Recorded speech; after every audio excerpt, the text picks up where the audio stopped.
Pakistanis have been told since childhood that their country is free, that they gained independence on August 14th.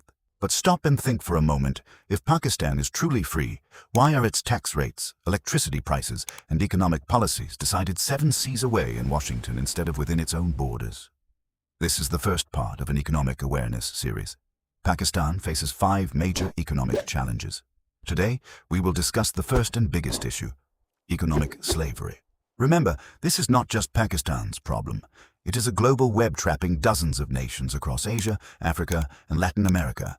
To understand this system, it is essential to understand the difference between a policymaker and a policy taker. If a doctor prescribes medicine based on the patient's condition, he is a healer.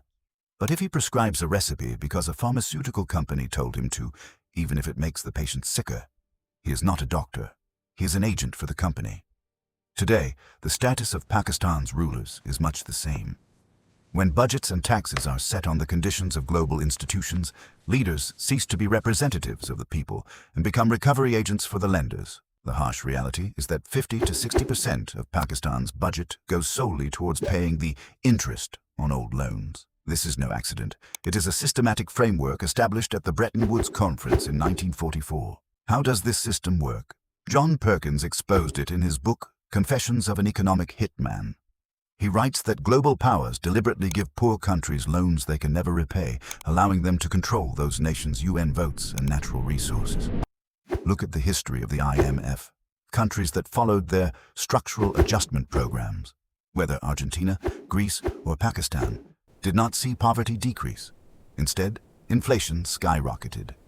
These institutions dictate, raise electricity prices to pay off debt. But the basic economic principle is that when electricity becomes expensive, industries shut down, exports fall, and the country becomes even more indebted. Institutions like BlackRock and Vanguard, which own $10 trillion, roughly 30 times the size of Pakistan's economy, form the global establishment that decides what the dollar rate will be in developing nations. This is not a conspiracy theory. This is the open data of financial capitalism. This is modern imperialism, known as neo-colonialism. Today's multinational corporations are the modern form of the East India Company. If anyone refuses to accept this global financial system, they are made an example of, as seen in the cases of Gaddafi, Saddam Hussein, and recently, the president of Venezuela. Now the question is, can a debtor nation remain free? Absolutely not. When a nation needs dollars just for basic expenses, it cannot even fight its own wars. Arab countries have oil, but because their wealth is tied up in Western banks, their true freedom is compromised as well.